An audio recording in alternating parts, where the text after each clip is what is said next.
World top rankings ఉన్న యూనివర్సిటీస్లో ఎలాంటి IELTS రాయకుండా ఫ్రీ ఎడ్యుకేషన్ అండ్ స్కాలర్షిప్ అందుకోవాలంటే కాంటాక్ట్ విదేశ్ కన్సల్ట్స్. నమస్కారం.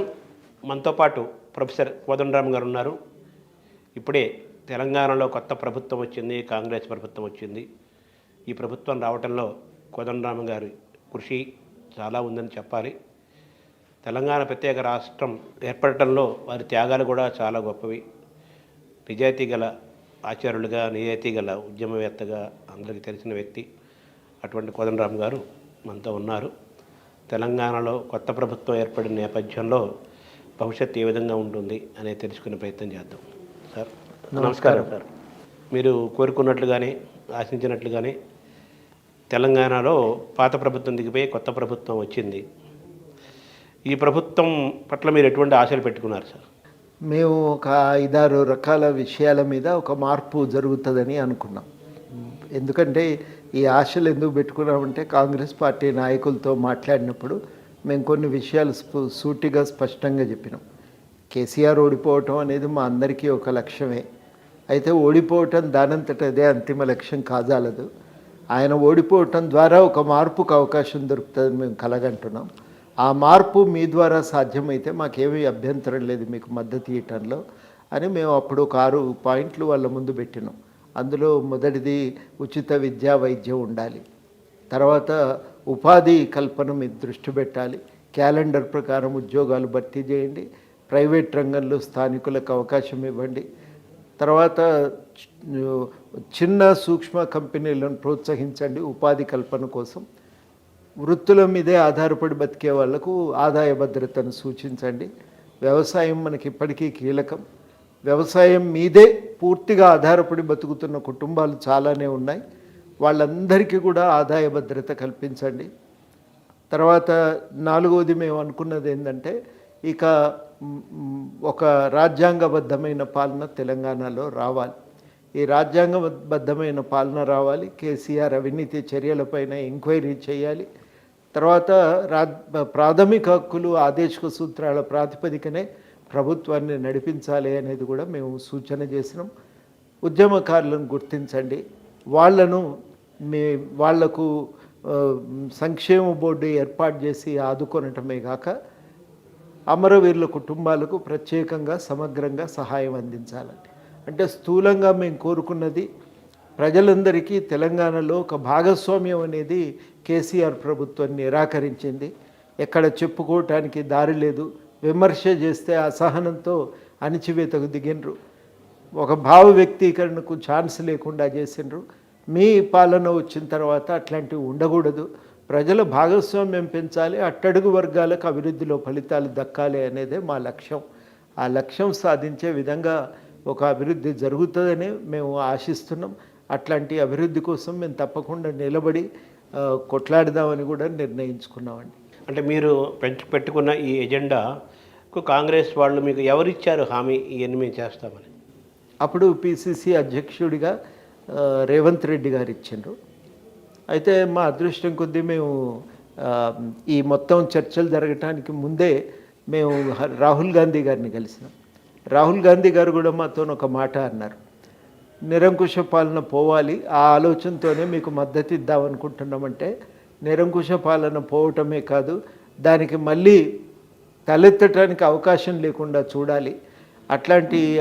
అట్లాంటి పరిస్థితి రావాలంటే, అంటే నిరంకుశ పాలనకు అవకాశం లేని ఒక సమాజం రావాలి అంటే, మనం సమాజంలో చాలానే అసమానతలను నిర్మూలించి సమానత్వాన్ని పెంపొందించగలగాలి సామాజిక జీవితంలో. అది మనం ప్రయత్నం చేయకపోతే కష్టమవుతుంది అనే మాట కూడా అన్నారు. ఇక మాకు ఒక నమ్మకం కుదిరింది. మనం అనుకున్న లక్ష్యం వైపు ప్రయాణించడానికి వాళ్ళు కూడా సిద్ధంగా ఉన్నారు. కాబట్టి మనకి ఇబ్బంది ఏం లేదు అని నిర్ణయించుకొని ఇక మేము మద్దతు ఇస్తామని చెప్పి ప్రకటించినాం. సో మీకు రాహుల్ గాంధీ నుంచి కూడా మీకు మద్దతు వచ్చినట్టు, ఒక మాట హామీ వచ్చినట్టుగా మీరు? అవునండి. రేపు అవసరమైతే ఆయన్ని కూడా అడగటానికి మీకు అవకాశం ఉంది. ఆయన కూడా అన్నారు, ఇది ఇక్కడితో ఒడిచిపోయేది కాదు, ఎన్నికలు ఈ హడావిడి అయితే మనం ఏమి ఇంకా విపులంగా మాట్లాడుకోవటం అయితే కుదరదు. నేను కొంత ఆలోచన చేసిన ఇప్పటికే, నేను మిమ్మల్ని మళ్ళొకసారి ఢిల్లీకి రండి అని 2 సార్లు చెప్పింది. తర్వాత నర్సంపేటలో కలిసినప్పుడు కూడా మళ్ళీ ఢిల్లీకి రండి, ఢిల్లీలో కలిసి కొంచెం విపులంగా మాట్లాడుకుందామని అన్నారు.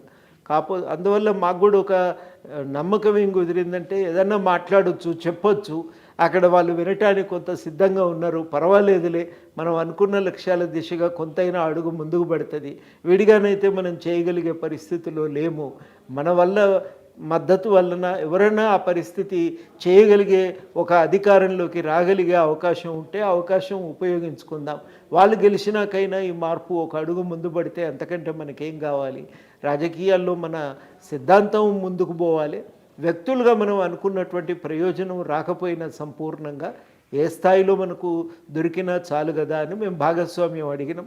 దానికి వాళ్ళు కూడా పోటీ చేయకపోతే తర్వాత ఎన్నికల తర్వాత భాగస్వామ్యం కల్పించే ప్రయత్నం అయితే చేస్తాం కదా, తప్పకుండా ఆ భాగస్వామ్యం కల్పిస్తామనేటువంటి మాట వారు హామీ ఇవ్వటం జరిగింది. కాబట్టి ఇక ఒక మేరకు మనకు పాత్ర అయితే ఉంటుంది, మనం అనుకున్న లక్ష్యాల సాధన కోసం అనేది ఒక సంతృప్తి.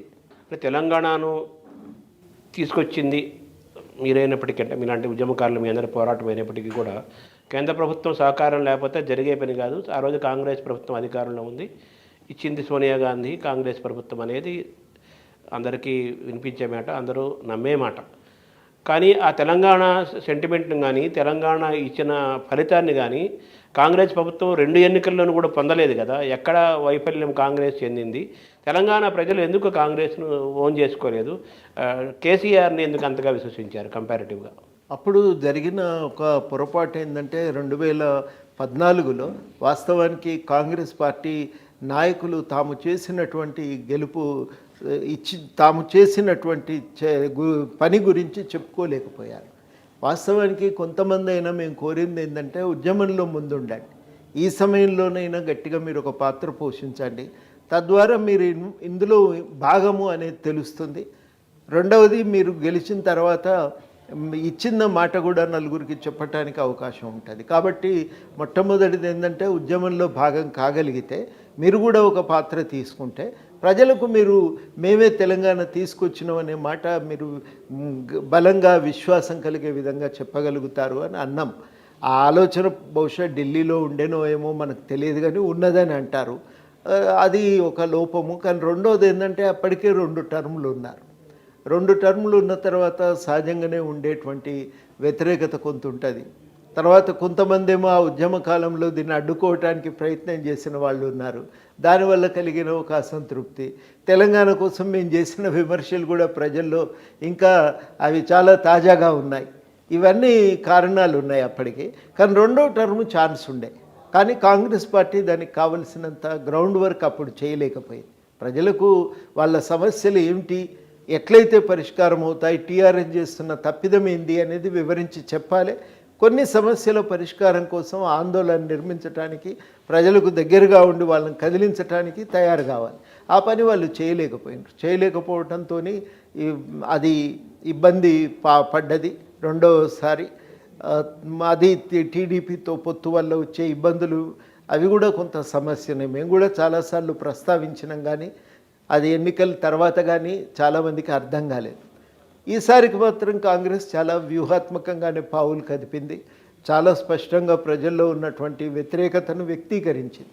చాలా స్పష్టంగా అందరం కూడా కోరుకున్నది ఏంటంటే, మీరు అస్పష్టత, మీకు ఇది బీఆర్ఎస్ టీఆర్ఎస్ మీద మీ స్పష్టత లేకపోతే మీరు ఇబ్బంది ఎదుర్కొంటారు. మేము ఒకటే అడిగినాం, తెలంగాణకు వచ్చేసరికి మాకేం బీజేపీ ఆ రాజకీయాలు ఇవన్నీ ఇక్కడ అధికారంలో లేని పార్టీ కాబట్టి మాకు అవి అంతగా అర్థమయ్యే విషయాలు కావు. ఇక్కడి ప్రజలకు ప్రధాన సమస్య బీఆర్ఎస్, వాళ్ళు పూర్తిగా నిరంకుశంగా అధికారాన్ని చెలాయిస్తున్నారు, మొదటి సమస్య వాళ్ళతోని. రెండవ సమస్య ఏంటంటే అడ్డగోలుగా ప్రజలకు దక్కవలసిన వనరులను కొల్లగొడుతున్నారు. ఈ కొల్లగొడుతున్నటువంటి ఈ పార్టీని మళ్ళా మనము ఈసారి ఓడించాలి అనేది ప్రజల్లో ఒక కోపం ఉంది. ఎవరు గట్టిగా కొట్లాడతారనుకుంటే వాళ్ళ వెనుక జనం ర్యాలీ అవుతారు. మీరు ఆ విషయంపై స్పష్టత ఇవ్వకపోతే ఎట్లా కుదురుతుంది అనేటువంటి మాట మేము చెప్పటం జరిగింది. చాలా సూటిగా దాన్ని వాళ్ళు కాంగ్రెస్ పార్టీ వాళ్ళు దాన్ని అర్థం చేసుకో. ఈ మాటలు నేను కాదు, చాలామంది మేధావులు రాహుల్ గాంధీ గారితోనే పాదయాత్ర సందర్భంగా చెప్పిండ్రు. దాన్ని ఆయన అర్థం చేసుకున్నాడు. అందుకనే ఆయన చాలా సూటిగా మా పోరాటం తెలంగాణకు వస్తే బీఆర్ఎస్ మీదనే, మేము బీఆర్ఎస్తో కొట్లాడతాం, ఇది స్పష్టము, ఇది దీంట్లో ఇంకా అనుమానాలకు తావులేదు, మా పార్టీలో కూడా ఎవరికన్నా అనుమానం ఉంటే వదిలి వెళ్ళిపోవచ్చు, కానీ ఈ విషయం మీద మాత్రం పార్టీ కాంప్రమైజ్ కాదు, ఇది పార్టీ నిర్ణయం అని ప్రకటించి స్పష్టంగా దానికి వ్యతిరేకంగా ఒక పోరాటాన్ని నడిపిన తర్వాత కాంగ్రెస్ పార్టీ మీద నమ్మకం కుదిరింది. అట్లా మొత్తం మీద వాళ్ళ విధానాల్లో మార్పు, వాళ్ళ కార్యాచరణలో మార్పు, వాళ్ళ నాయకత్వం కూడా దీన్ని అర్థం చేసుకొని దాన్ని నడిపించడానికి పూనుకోవటం, మొత్తం మీదనైతే ఈ రాష్ట్రంలో ఈసారి కాంగ్రెస్ పార్టీ రావటానికి అవకాశం కుదిరింది. ఇది మేము అర్థం చేసుకొని తప్పనిసరిగా ఈ మార్పుకు మనం కూడా దోహదపడదాం, అందరం కలిసి పోరాటం చేద్దామని మేము కూడా అనుకున్నాం. ఈ 10 ఏళ్ల తెలంగాణ టీఆర్ఎస్ ప్రభుత్వాన్ని, కేసీఆర్ ప్రభుత్వాన్ని మీరు ఏ విధంగా దాన్ని 2 వాక్యాలు చెప్పాలంటే ఏ విధంగా దాన్ని అభివర్ణిస్తారు మీరు? ఇటువంటి పాలన ఎన్నడూ చూడలేదండి. రజాకారులు అంటే విన్నాం, కానీ ఇవాళ కనబడుతున్నారు మాకు కళ్ళ ముందే ఈ టీఆర్ఎస్ రూపంలో అని చాలామంది ప్రజలు నాతో అన్నారండి. ఇంక అంతకంటే దాన్ని స్పష్టంగా వివరించడం అనేది కుదరదు. ఇంకా కొంచెం విపులీకరించాలంటే నలుగురికి చెందవలసిన సంపదను కొల్లగొట్టడం, ఆ కొల్లగొట్టడానికి అవసరమైనటువంటి నిరంకుశ అధికారాలను చేజిక్కించుకొని ఇష్టానుసారంగా అధికారాలను నిర్వహించటం, ప్రభుత్వాన్ని నడపటం, ఇది సారాంశంలో టీఆర్ఎస్ పాలన. అంటే నిరంకుశత్వము, ప్రజా వ్యతిరేకంగా పాలన జరిగింది అనేది మీ యొక్క అభియోగము, మీ యొక్క ఆలోచన, అంతే కదా? మీ అంటే ఒక మాట, ఇంకా నిరంకుశత్వం చూసినాం మనం, కానీ ఇదివరకు ఉన్నటువంటి నిరంకుశ పాలకులు ప్రజల వనరులను కొల్లగొట్టలేదు.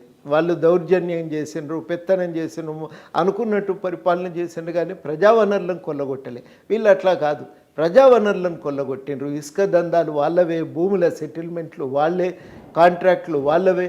దాని మీద పెట్టినంత దృష్టి ప్రజల విషయంలో, ప్రజల సమస్యల విషయంలో పెట్టలేదు. అది ప్రధానంగా మనం గమనించాలి. అంటే తెలంగాణలో ఒకప్పుడు భూమి చాలా తక్కువ రేటు ఉండేది. తెలంగాణలో ఒక 100 ఎకరాలు అమ్మితే కానీ ఆంధ్ర ప్రాంతంలో 1 ఎకరం కూడా కొనలేని పరిస్థితి. అటువంటిది ఇప్పుడు తెలంగాణ భూమి యొక్క విలువ చాలా పెరిగిపోయింది, బంగారు తెలంగాణ అయిపోయింది.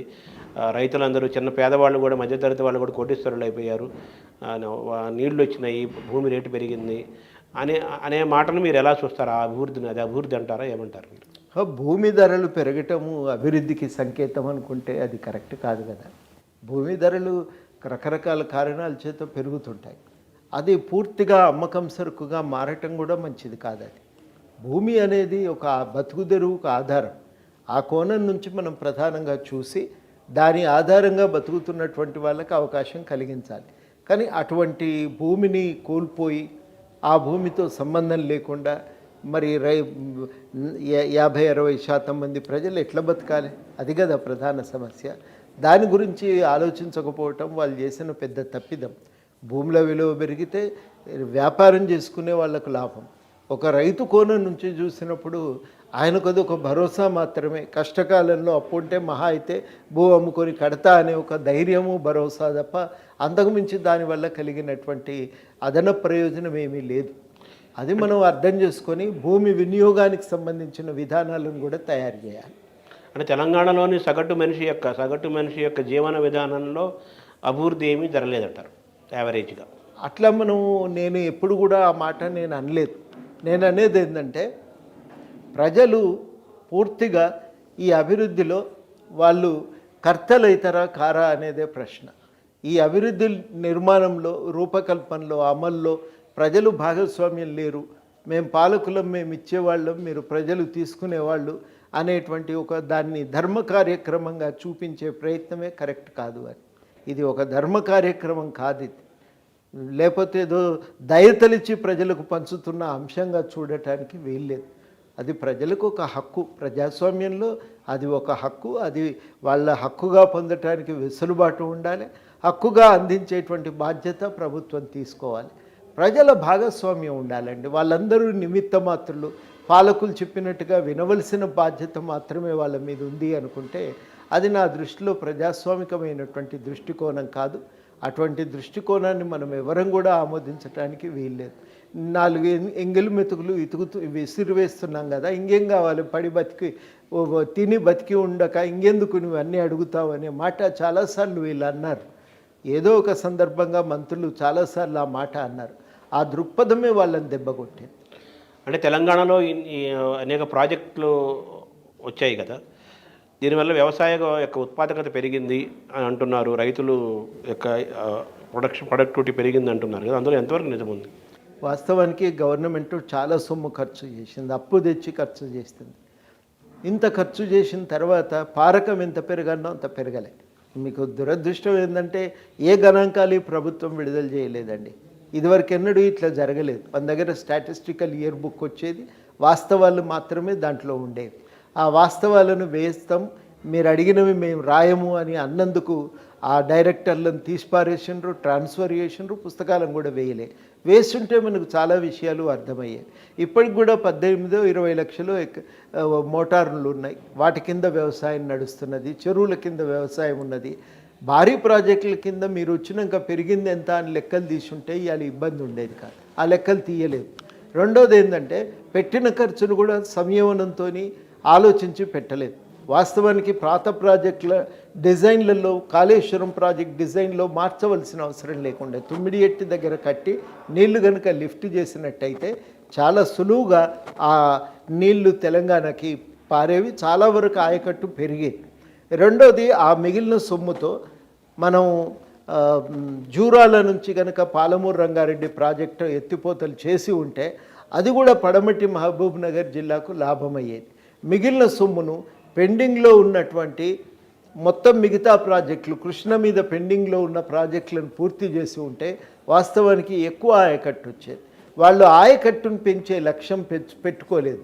ఆయకట్టును పెంచడం కన్నా ప్రాజెక్టు ఖర్చు పెంచాలి, కాంట్రాక్టర్కు లాభం చేయాలి, కమిషన్ పొందాలి అనే విషయంపైనే ఎక్కువ దృష్టి పెట్టారు. టీఆర్ఎస్ ప్రభుత్వంలో కాంట్రాక్టులు మేలు చేసే ప్రాజెక్టులు కానీ మిగిలే కానీ సగటు రైతుకి, తెలంగాణ భూమికి, ప్రాంతానికి ఎటువంటి ఉపయోగపడలేదని మీరు అంటున్నారు కదా. కాంగ్రెస్ ప్రభుత్వం ఈ విషయంలో ఏదన్నా ఏం చేయబోతుంది, మీరు ఏం చేయించబోతున్నారు వాళ్ళతో?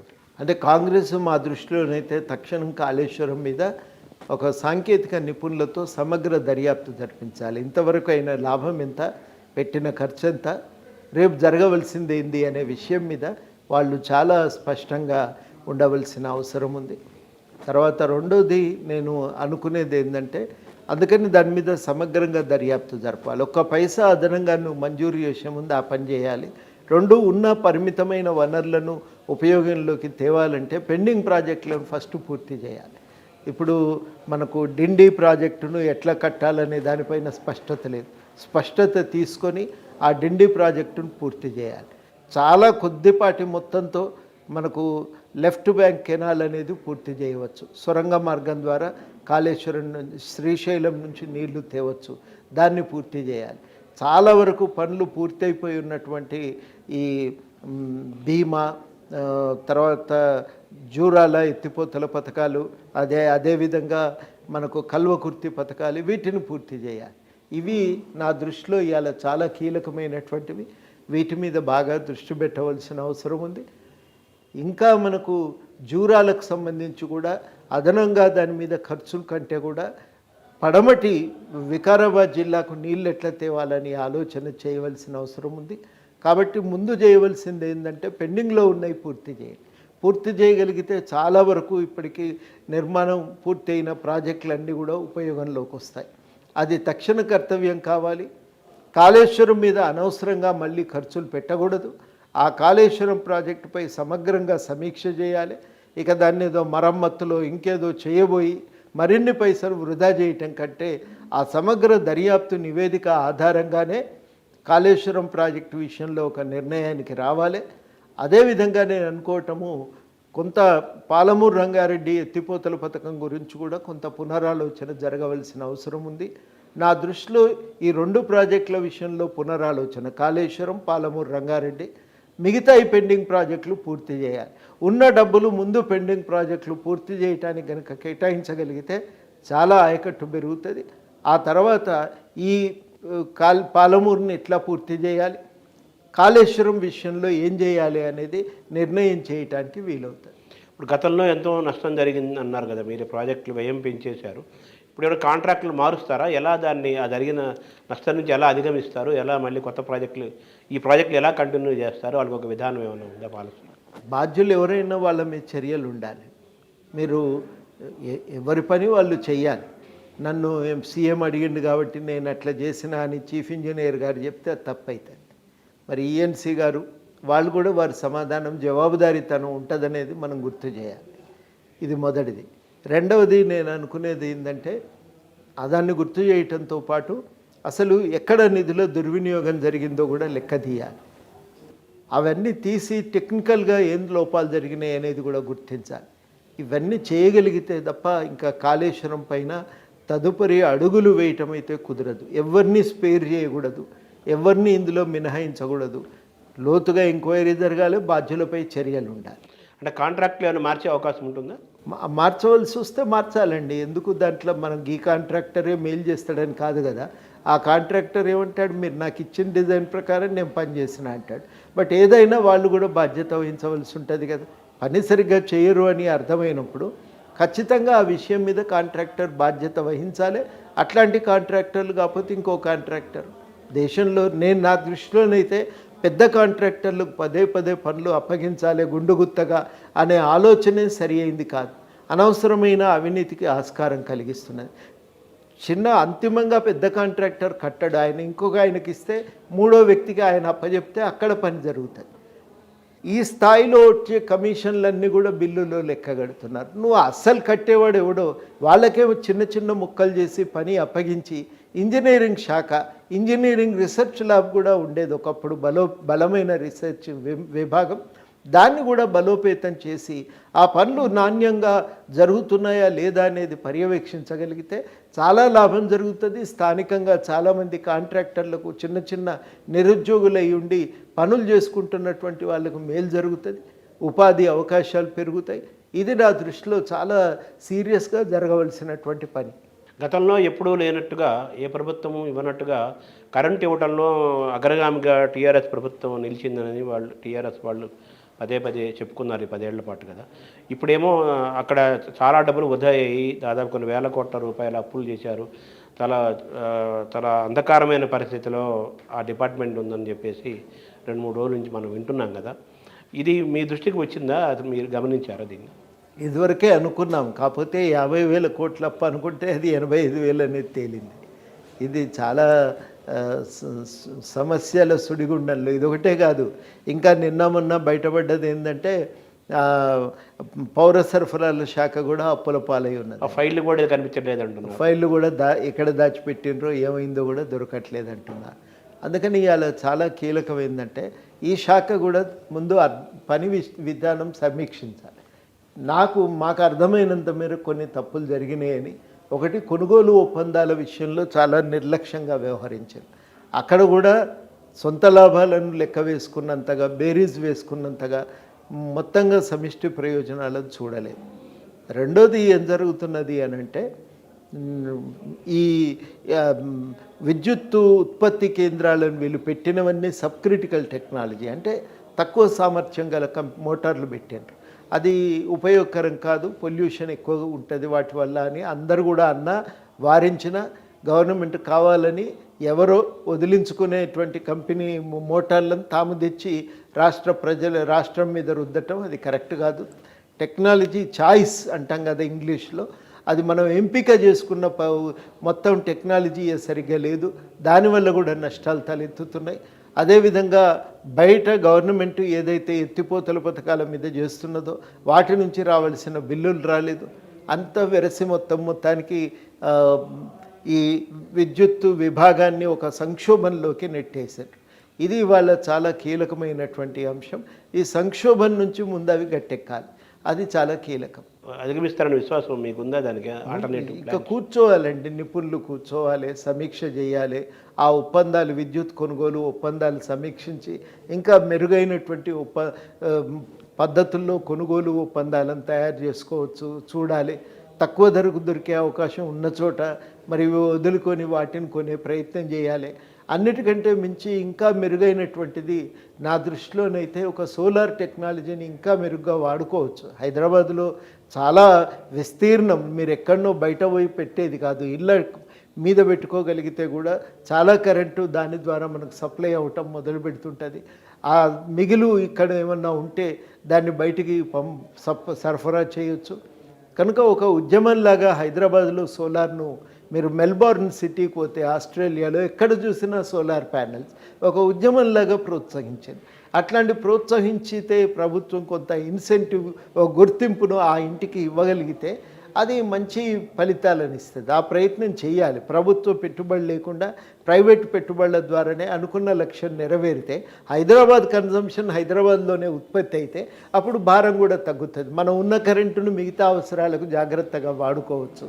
పొదుపుగా వాడాలి ఉన్న కరెంటును. మనకు 13 గంటలు ఒక రోజులో కొంత భాగం ఇస్తే కొన్ని అవసరాలు తీరుతాయి అనుకున్నప్పుడు మిగతా భాగం మనం అనవసరంగా దుబారా చేయటం కంటే దాన్ని పొదుపు చేసుకోవచ్చు. అట్లా ఇవన్నీ కూడా జాగ్రత్తగా ప్లాన్ చేసుకోవాల్సిన అవసరం ఉంది. నాణ్యమైన కరెంటు అవసరమైన సమయానికి అందించటం ఒక ప్రథమ కర్తవ్యంగా పెట్టుకొని అప్పుల నుంచి బయటపడ్డాక మెల్లమెల్లగా ఇంకా మనం దీన్ని విస్తరించుకుంటూ పోవాల్సిన అవసరం ఉందని నేను అనుకుంటాను. నిన్నటి ఎన్నికల్లో కాంగ్రెస్కి వచ్చిన ఫలితాలను మీరు ఎలా చూస్తున్నారు? మీరు తృప్తిగా ఉన్నారా ఆ ఫలితాల పట్ల? ఇంకా కొన్ని రావాలి. వీళ్ళు ఎన్నికల మేనేజ్మెంట్ ఇంకొంత జాగ్రత్తగా చేసుంటే 70 దాకా వస్తాయి. నేను మినిమం 70 వస్తాయని, తక్కువలో తక్కువ 70 వస్తాయి, ఆ పైన రావటానికి అవకాశం ఉందని. అంత వ్యతిరేకత ఉంది వాస్తవానికి. అదొకటి అసంతృప్తిని కలిగించిన విషయం. 2, హైదరాబాద్లో ఒక వ్యూహం లేకపోవటం కూడా సమస్య అయిందని చెప్పి నేను భావిస్తూ ఉన్నాను. అంటే పల్లెటూరులో రూరల్ ప్రాంతంలో సీట్లు బాగానే వచ్చాయి కానీ హైదరాబాద్ సిటీలో రాలేకపోయినాయి, ఎక్కువ పిఆర్ఎస్కి వచ్చినాయి. కాబట్టి అంటే విద్యార్థులు సిటీల్లో అభివృద్ధి బాగా జరిగిందని వాళ్ళు చెప్పుకుంటున్నారు. వ్యూహ నిర్మాణంలో ఎలక్షన్ మేనేజ్మెంట్లో ఫెయిల్ అయ్యారని మీరు అంటున్నారు కదా, దాన్ని ఎలా చూడాలంటే? హైదరాబాద్లో విద్యార్థికులంతా ఇటు ఎందుకు వేశారనేది తేలాలండి. ఒక్కోసారి ఎన్నికలు కూడా విచిత్రంగా ఉంటాయి. మూడో గ్రూపు ఏదో బీజేపీ లాంటివి చీల్చిందనుకోండి, ఎంఐఎం సపోర్ట్ వల్ల మైనారిటీ ఓట్లు ప్రధానంగా బీఆర్ఎస్కే వచ్చినాయి అనుకోండి, అప్పుడు సహజంగానే బీఆర్ఎస్కు మేలు జరుగుతుంది కదా. అట్లా కూడా జరిగి ఉండవచ్చు, తెలుసుకోవాల్సిన అవసరం ఉంది, స్టడీ చేయాలి. బయటి రాష్ట్రాల నుంచి వచ్చిన వాళ్ళ ఆలోచన కూడా ఒక రకంగా ఉంటుంది, ఇక్కడి ప్రజల ఆలోచన ఒక రకంగా ఉంటుంది. ఇంత నియంతృత్వ పోకళ్ళు పనికిరావనేది ప్రధానమైన ఆలోచనగా ఇక్కడ ఉంటే బయటి రాష్ట్రాల వాళ్ళకి ఏముంటుందండి, మాకేమీ ఇబ్బంది లేదు, సేఫ్టీ ఉంది, సెక్యూరిటీ ఉంది అని వాళ్ళ ఆలోచన అక్కడికే పరిమితమై చూస్తారు కదా. ఆ కోణం నుంచి చూసినప్పుడు పర్వాలేదులే అనుకునే సంతృప్తి పడవచ్చు. ఇట్లాంటివి ఏవైనా జరిగి ఉండవచ్చు. మొత్తం మీదనైతే ఏది అనేది నేనైతే ఇదిమిద్దంగా చెప్పలేను, కానీ ఇట్లాంటి అనేక అంశాలను కొంత లోతుగా పరిశీలించాలని అనుకుంటున్నా. అన్నిటికంటే మించి ఎక్కడ పౌర ప్రజా సంఘాలు నిలబడి గట్టిగా పనిచేస్తున్నాయో అక్కడల్లా కాంగ్రెస్కి ఎక్కువ లాభం జరిగింది. ప్రజా సంఘాలు ఎక్కడ బలహీనంగా ఉండి పోయిన 7-8 సంవత్సరాల్లో పెద్దగా కార్యక్రమాలు చేయలేదో అటువంటి ప్రాంతాల్లో కొంత కాంగ్రెస్కు నష్టం జరిగింది.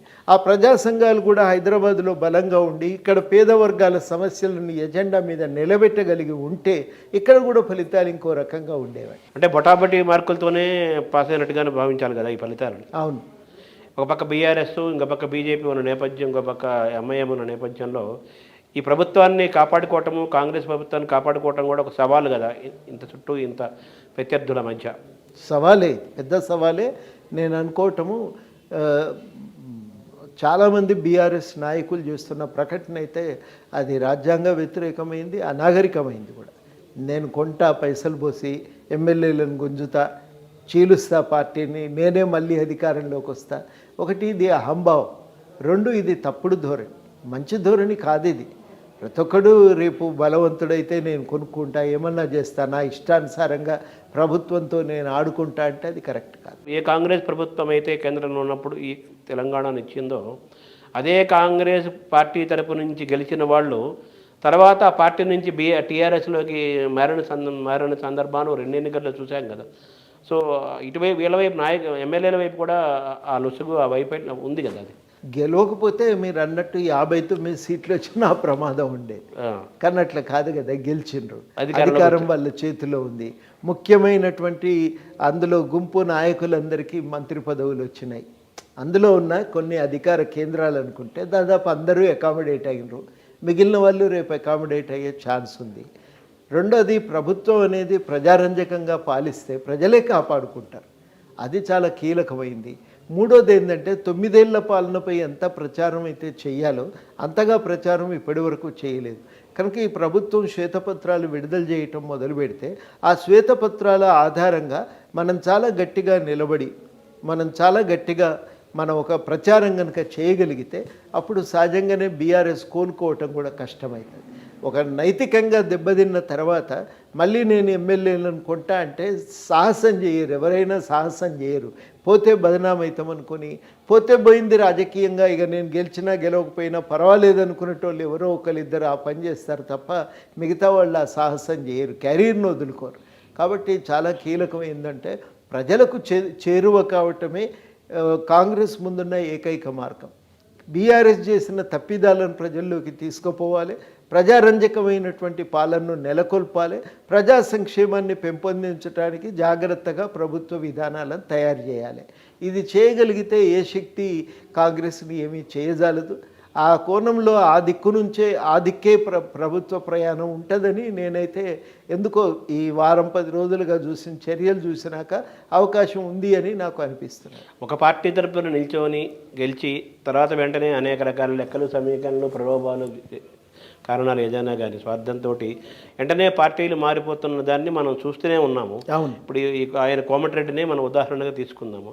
ఆయన కాంగ్రెస్ నుంచి వచ్చాడు, మళ్ళీ బీజేపీలో చేరాడు, ఇంకా 1 year సంవత్సరం ఉండకముందే మళ్ళీ తిరిగి కాంగ్రెస్లో చేరాడు, గెలిచాడు.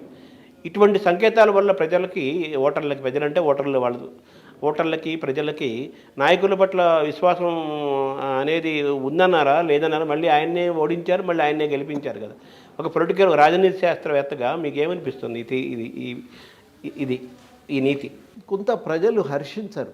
మీరు చూస్తే అట్లా మారిన వాళ్ళు చాలాసార్లు ఎన్నికల్లో దెబ్బతిన్న సంఘటనలు 1-2 అని కాదు, బోల్డ్ అని ఉన్నాయి కూడా అట్లాంటి సంఘటనలు. కాబట్టి అది ఒక అంశమైతే, రెండవది ఏంటంటే ఎంతైనా ఆ నైతిక బలమైతే దెబ్బతింటుందండి. పాత కార్యకర్తలు గెలిపించిన వాళ్ళు వెంట రారిగా చాలా అరుదైన సందర్భాల్లో వాటిని అధిగమించి గెలిచిన దాఖలాలు ఉన్నాయి. అన్నిటికంటే మించి ప్రజల్లో కూడా సోయి పెరగాలి. చాలా గట్టిగా నిలబడి మేము దానికి వ్యతిరేకించటం మొదలు పెడితే ఖచ్చితంగా నాయకులు అనేవాళ్ళు మరి ఆలోచనలు మార్చుకుంటారు. మొన్నటిసారి కాంగ్రెస్ నుంచి పోయిన వాళ్ళు కూడా చాలామంది ఓడిపోయారు, కాంగ్రెస్ నుంచి బీఆర్ఎస్కు పోయిన వాళ్ళు. కాబట్టి ఆ అనుభవం కూడా మన కళ్ళ ముందు ఉంది. అట్లాంటి దాన్ని బాగా వెలుగులోకి కూడా తేవలసిన అవసరం ఉంది. ఇవి మనం రకరకాల ప్రజల్లో అయితే ఒక వ్యతిరేకతను మూటగట్టుకుంటారు. నైతికంగా ఏ మనిషికైనా అంతిమంగా ఒక నైతిక శక్తి లేకుండా తనను తాను నిలబెట్టుకోవటం చాలా కష్టమవుతుంది. ఈ రోజున్న సమాజంలో, ఎదుర్కొన్న రాజకీయ వాతావరణంలో, దేశంలో, రాష్ట్రంలో ఎక్కడైనా కానీ ఆ నైతికత అనే మాట పెద్ద మాట అయిపోయింది కదా రాజకీయ వాతావరణం. మీరు అన్నది కరెక్టే, కానీ అంతిమంగా ప్రజలు ఏమనుకుంటారంటే అమ్ముడు పోయినోడు అనేదైతే ఉంటుంది. ఆ మరక అది జీవితంలో ఎప్పుడు కూడా వెంటాడుతుంటుంది. అదే కాంగ్రెస్ మేనిఫెస్టో పట్ల మీ అభిప్రాయం ఏంటి సార్? యాజ్ ఇట్ ఈజ్గా మేనిఫెస్టోని మీరు విశ్వసిస్తున్నారా? చూస్తున్నా నేను. మొత్తం మీద చాలా సంఘాలు, చాలా ఉద్యమాలు ఈసారి బయట ఉండి కాంగ్రెస్ పార్టీకి మద్దతు ఇచ్చినాయి. వాళ్ళందరూ కూడా కాంగ్రెస్ వెంట ఉండి ఈ మేనిఫెస్టోలో తమ అంశాలను జోడించే ప్రయత్నం చేశారు. అందువల్ల ఏమైందంటే ఇవాళ తెలంగాణలో ఉన్న రకరకాల వేదికలు ద్వారా ప్రజలు వ్యక్తం చేసినటువంటి డిమాండ్లు మేనిఫెస్టోలో చోటు చేసుకున్నాయి. నా దృష్టిలో అది ఒక మంచి పరిణామమే. ఈ కాంగ్రెస్ మేనిఫెస్టో రూపకల్పనలో మీ సలహాలు, మీ హస్తం ఏమైనా ఉంది? మేము చెప్పినవి ఒకసారి కలిసి మేము కూడా మాట్లాడితే వాళ్ళు చాలా విషయాలు మేము చెప్పినవి కూడా విన్నారు. అప్పటికే కొన్ని రకరకాల సంఘాలు కాంగ్రెస్ పార్టీ వారితో మాట్లాడి ఆ ఎజెండాను, దాన్ని కొంత రూపకల్పనను, దానిపైన కొంత ప్రభావం చూపెట్టారు. వాళ్ళు దాన్ని మలిచే ప్రయత్నం చేశారు. దానికి తోడుగా మేము అదనంగా ఇంకా ఏమన్నా మిగిలిపోయి ఉంటే మేము కూడా కొన్ని సూచనలు చేసి దాన్ని ఇంకా మెరుగులు దిద్దే ప్రయత్నం చేసినాం. 1-2 మేము అనుకున్న స్థాయిలో రాలేదు.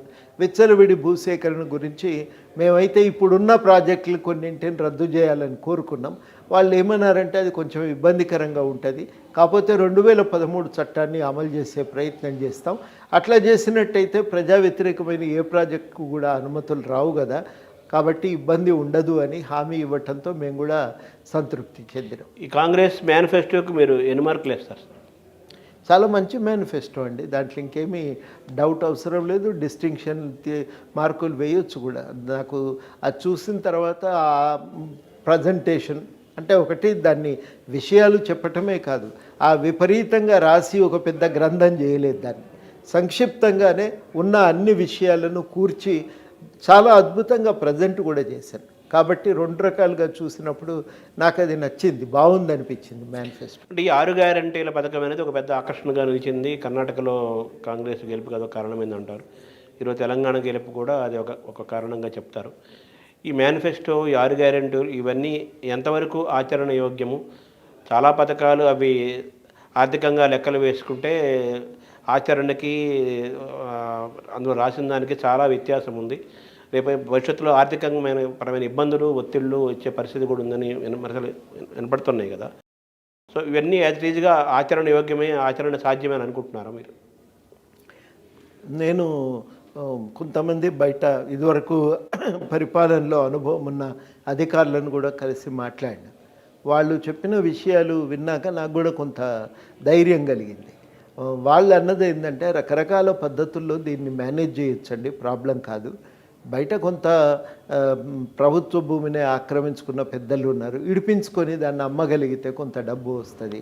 అట్లా రకరకాల పద్ధతుల్లో కొంత అమల్లో స్టాగరింగ్ చేయగలిగితే, అంటే అన్నీ ఒకేసారి కాక ఒకటి తర్వాత ఒకటిగా అమలు చేయగలిగినప్పుడు, ఇదివరకు జరిగిన దుర్వినియోగాలను ఆపగలిగినప్పుడు వీటిని అమలు చేయటం పెద్ద భారం కాదు, ఇబ్బంది లేకుండా వీటిని అమలు చేయవచ్చు అని ఒక మాట వాళ్ళు నాకు చెప్పారు. వాళ్ళు చెప్పింది కూడా నాకు ఆచరణయోగ్యంగా కనబడ్డది. ఇది బాగుంది, అమలు చేయొచ్చు, నిజంగానే పెద్ద కష్టమైన సలహాలు కావు అనిపించింది. అందుకని నేను అనుకోవటము అట్లాంటి నిపుణుల సలహాలు తీసుకోవాలి. తీసుకుంటే ఈ సమస్యలకు పరిష్కారం దొరుకుతుంది, గట్టెక్కొచ్చు. ఎంతైనా కానీ ఇంత అప్పు చేసినాక అది 35% రాష్ట్ర స్థూల ఉత్పత్తిలో మనకున్న అప్పులు. ఇంత పెద్ద మొత్తంలో అప్పులు ఉన్నాక చాలా కష్టమైన పని. కానీ మొత్తం మీదనైతే బయటపెట్టడానికి ఉపాయాలు ఉన్నాయి. వాటిని జాగ్రత్తగా వెతుక్కోవాలి, కొంత ఆదాయాన్ని పెంచాలి, కొంత పొదుపు చేసుకోవాలి. కొన్ని చోట్ల ఉన్నటువంటి ఖర్చు ఒకటేసారి కాకుండా కొంత దశల వారీగా అమలు చేసుకుంటూ పోతే మొత్తం మీదనైతే ఇబ్బంది లేకుండా అమలు చేయొచ్చు, కష్టం రాదు అనేటువంటి మాట నేను విన్నా. అది నాకు చెప్పిన పద్ధతి కానీ చెప్పిన విషయాలు కానీ నాకు కరెక్ట్ అనిపించింది. అందుకని చెయ్యొచ్చు అని నేను అనుకుంటాను. సరి అయిన సలహాలు ఇచ్చే వ్యక్తులను దగ్గర పెట్టుకోవాలి. అంటే ఈ 6 గ్యారంటీలు అనేది ఆర్థికంగా పెద్ద భారం కాదనే భారమే, కానీ దాన్ని బయటపడవచ్చు అనేది వాళ్ళు చెప్తున్న మాట. ఇది ఇప్పుడున్న వనరుల రీత్యా ఇబ్బందే, కానీ అట్లా మీరు ఆలోచించకండి, మార్గాలు ఉన్నాయి, దీన్ని కూడా మనం అవలీలగా దాటొచ్చు అనేది, ఈ సమస్యను కూడా పరిష్కరించుకోవచ్చు చాలా సులభంగా అని వాళ్ళు అన్నమాట నాకు కరెక్ట్ అనిపించింది. అంటే రైతులకు, దళితులకు గత ప్రభుత్వంలో న్యాయం జరగలేదు, న్యాయం చేసినట్టుగా కనిపించి పైకి కనిపించినప్పుడు కానీ న్యాయం జరగలేదు, రైతు బంధు కానీ దళిత బంధు అనేది వినపడ్డది. అదే వాళ్ళకి కొంతమందికి అందని వాళ్ళు ఎక్కువ మంది ఉండటం వల్ల ఆ ప్రభుత్వ వ్యతిరేకత రావడం కూడా మీకు మేలైందని కూడా విశ్లేషణలో తెలుస్తుంది కదా. మీ ప్రభుత్వం అంటే మీరు ఆయన అన్నారు కదా, ఆయన రేవంత్ రెడ్డి కోదండరామ్ గారిని వారికి సలహాలు పాటిస్తూ మేము ప్రభుత్వాన్ని నడిపిస్తామన్నారు. మీరు కూడా ప్రజలకి, పాలకులకి, ప్రభుత్వానికి మధ్య వారధిగా నిలబడి నేను చేయగలిగింది చేస్తానని మీరు అన్నారు కదా. ఈ క్రమంలో ఈ దళితులు, రైతులు గత ప్రభుత్వాలకు జరిగిన కంపారిటివ్గా ఈ ప్రభుత్వంలో ఎటువంటి హామీ మీరు ఇవ్వగలుగుతారు? ఈ ప్రభుత్వంలో మేము ఇదే చెప్తున్నాం, మేము కొంత మాకు తోచిన మేరకి విషయాలను ప్రభుత్వం దృష్టికి తీసుకుపోవటం. నిజంగా కూడా నాకు ఆశ్చర్యం కలిగించిన విషయం ఏంటంటే, ఈ 10 రోజులుగా గవర్నమెంట్ ఏర్పడ్డప్పటి నుంచి ఇప్పటిదాకా ప్రజలు వచ్చి ఎన్ని విషయాలు చెప్తున్నారు అని అంటే, అరే నిజంగానే ఒక భావ వ్యక్తీకరణకు కూడా అవకాశం లేకుండా పోయింది కదా తెలంగాణలో అని అనిపిస్తుంది. అంత స్పష్టంగా ఒకటి ముందు చెప్పుకోవటానికి వేదికలు కావాలి. ఒక ఉద్యోగులైతే ఒక గ్రీవెన్స్ రిడ్రెసల్కి ఏదన్నా మెకానిజం ఉండాలి, లేకపోతే మామూలు ప్రజలైతే ఇగో ప్రజావాణి లాంటి వేదికలను అన్ని స్థాయిల్లో బలోపేతం చేయాలి. కనుక ఇట్లా రకరకాలుగా మనం ఆలోచించి మనం నిర్ణయాలు చేయవలసి ఉంటుంది. ధర్నా చౌక్ను ఏం చేస్తారు? ధర్నా చౌక్ను ఉంచాలండి. ఇప్పుడు టీఆర్ఎస్ చేసిన తప్పే ఇది కదా. ప్రజల్లో ఉన్న వ్యతిరేకత ముందు నుంచి అర్థమై ఉంటే ఎప్పటికప్పుడు దాన్ని డీల్ చేసుకునేవాళ్ళు కదా.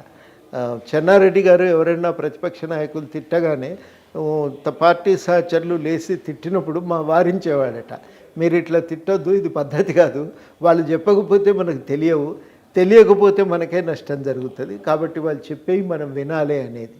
ఆ రకమైన దృష్టికోణంతో ధర్నా చౌక్ను కనుక ప్రభుత్వం ఆమోదించి ఉంటే వాళ్ళకి ఆ సమస్య అయ్యాలి ఇంత నెత్తిన పిడుగుపడేదాకా తెలియని పరిస్థితి అంటే ఈ వాళ్ళకు ప్రభుత్వంలో వచ్చేది దాన్ని కాదు. ఏం చేయబోతున్నారు? దాన్ని కాపాడాలి అవకాశం ఇవ్వాలి. అక్కడ వచ్చేవి మేము తొలి రోజుల్లో హైదరాబాద్లో పౌర హక్కుల సంఘంలో చేరిన తొలి రోజుల్లో మంత్రులు స్పీకరు వచ్చి ఈ రిప్రజెంటేషన్లు తీసుకునేవాళ్ళు. ఆ సంప్రదాయం ఉంది అప్పటిదాకా.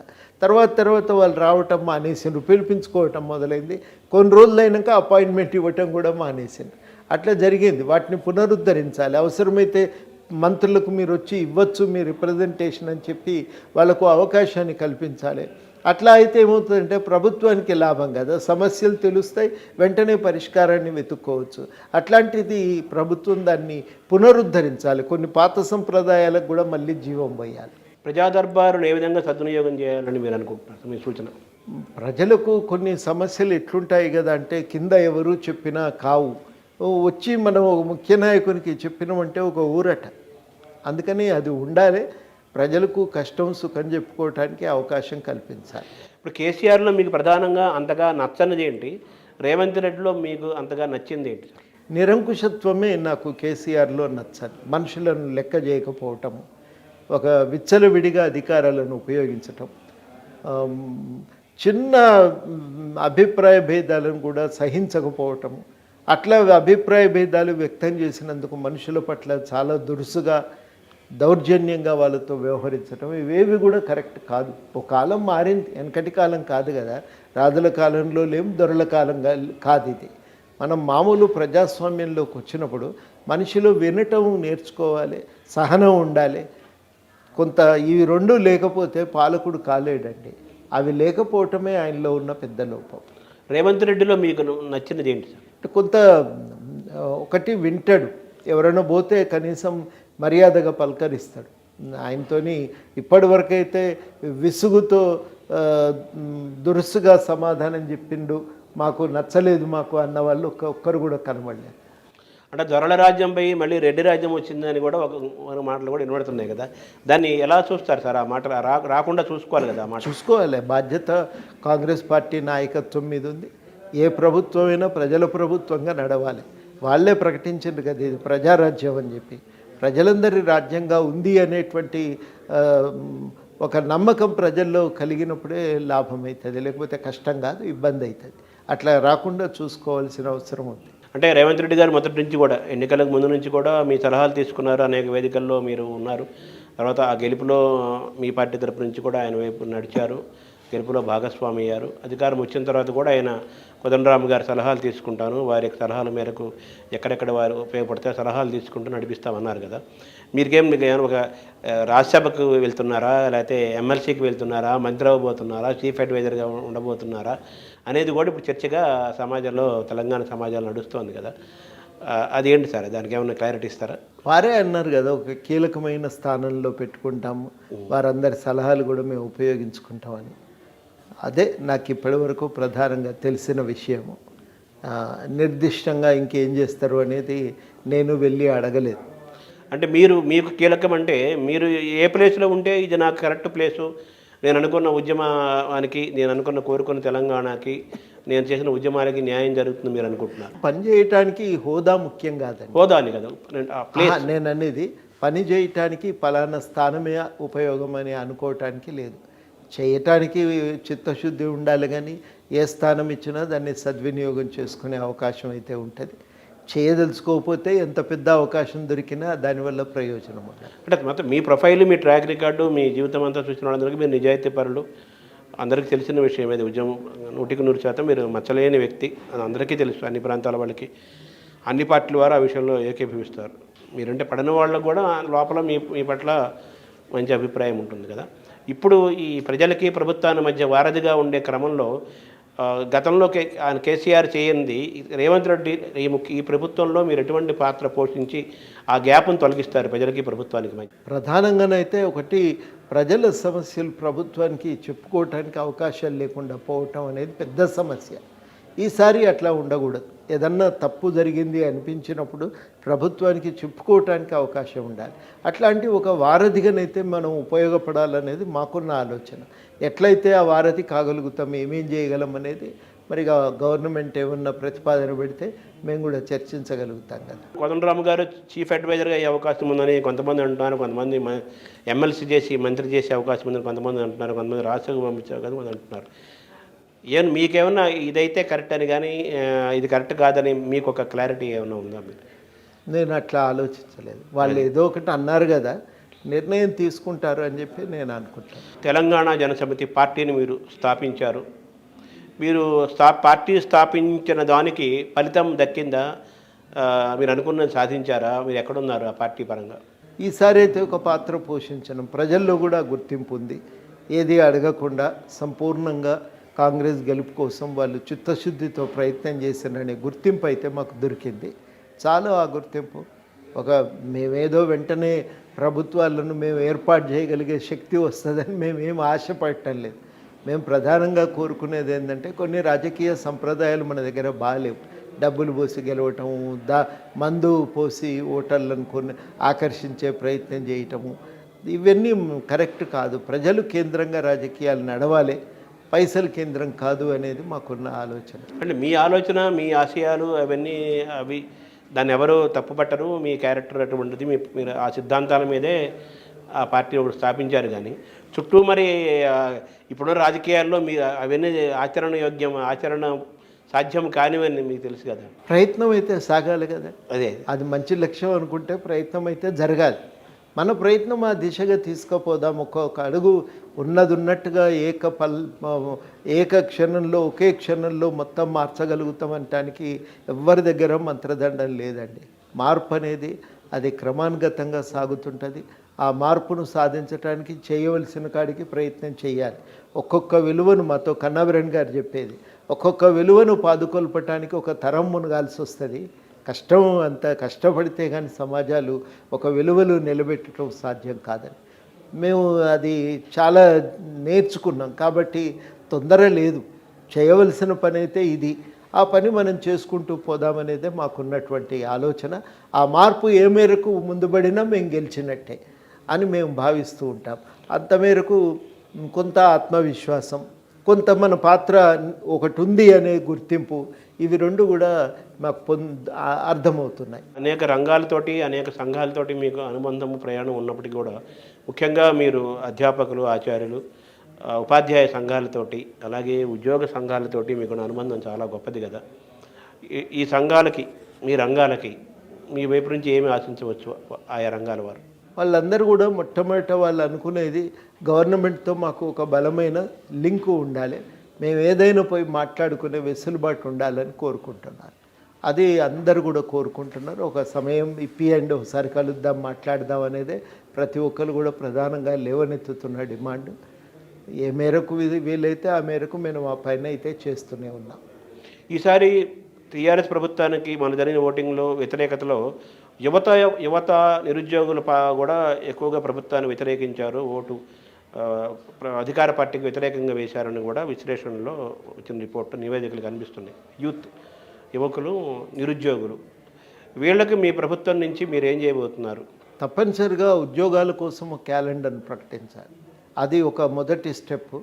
ఆ క్యాలెండర్ ప్రకటిస్తే పిల్లల్లో మళ్ళీ సరే మనం చదువుకోవచ్చు, ఉద్యోగాలకు పరీక్షలు బాగా రాస్తే మనకు కూడా ఉద్యోగం వచ్చే అవకాశం ఉందని వాళ్ళు అనుకుంటారు.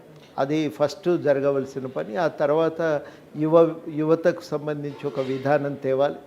అదేవిధంగా ఉపాధి కల్పన కోసం ప్రభుత్వం వెలుపల జరగవలసిన ప్రయత్నాలను, తీసుకోవలసిన చర్యలను కూడా గుర్తించి వాటిని అమలు చేసే ప్రయత్నం చేయాలి.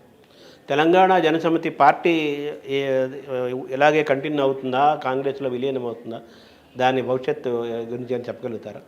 కంటిన్యూ అవుతుంది. మాకు తోచిన కాడికి మేము కాంగ్రెస్ సహకారంతో మార్పులను సాధించే ప్రయత్నం చేయాలనుకుంటున్నాం. యాజిటీకి పార్టీ ఇలాగే ఉంటుంది. అది కేంద్ర రాష్ట్ర సంబంధాలు చాలా కీలకమైనవి. ఏ ప్రభుత్వమైనా నడిపించాలంటే కేంద్రంలో ఢిల్లీలో బీజేపీ అధికారంలో ఉంది, ఇక్కడ మీరున్నారు. కాంగ్రెస్కి అధికారంలోకి రాకూడదనే ఉద్దేశంతోనే జరిగిన రాజకీయాల్లో సరే నష్టం జరిగింది, లాభ నష్టాలు అలా ఉంచగా ఇటీవల 3 అసెంబ్లీలు 3 రాష్ట్రాల్లో కూడా బీజేపీ గెలిచి ఒక మంచి ఊపులో ఉంది. ఇప్పటికే దేశంలో చాలా రాష్ట్రాలు బీజేపీ పాలనలోనే ఉన్నాయి కదా. ఇటువంటి నేపథ్యంలో ఇదే తెలంగాణ ప్రస్తుతం కాంగ్రెస్ పాలనలో ఉంది, కేంద్రంలోనేమో బీజేపీ ఉంది కదా. ఈ ఇంకో 3-4 నెలల్లోనే లోక్సభ ఎన్నికలు వస్తాయి. మళ్ళీ ఏ ప్రభుత్వం వస్తుందని ఇప్పుడు చెప్పలేకపోయినా కానీ దీన్ని ఎలా అధిగమిస్తారు? కాంగ్రెస్ కేంద్రంలో ఇండియా కూటమి కానీ కాంగ్రెస్ కానీ కేంద్రంలో బలోపేతం అయితే ఒక రకంగా ఉంటుంది, అవ్వకుండా బీజేపీ ఉంటే కేంద్ర రాష్ట్ర సంబంధాల మధ్య డెఫినెట్గా కొంత వ్యత్యాసము, కొంత పోరాటము, కొంత గ్యాప్, కొన్ని ఇబ్బందులు ఉంటాయి కదా. దీన్ని ఎలా చూస్తారు సార్? వాస్తవానికి అట్లా ఉండకూడదు. రాజ్యాంగం ప్రకారం చూసినప్పుడు, ప్రభుత్వాలు రాజ్యాంగం ప్రకారమే నడుచుకున్నప్పుడు ఈ ఘర్షణలు తలెత్తవు. రాష్ట్రంలో ఏ ప్రభుత్వం అధికారంలో ఉన్నా కేంద్ర ప్రభుత్వం సహకరించాలి, చేయవలసిన సహాయం అంతా చేయాలి. అది చాలా కీలకం కావాల్సిన అవసరం ఉంది. ఆ సంప్రదాయాలు నిలబెట్టాలి. ఆ సంప్రదాయాలను నిలబెట్టడానికి నాయకులు పనిచేయాలి. తక్షణ ప్రయోజనాలను పక్కన పెట్టి దీర్ఘకాలిక ప్రయోజనాలు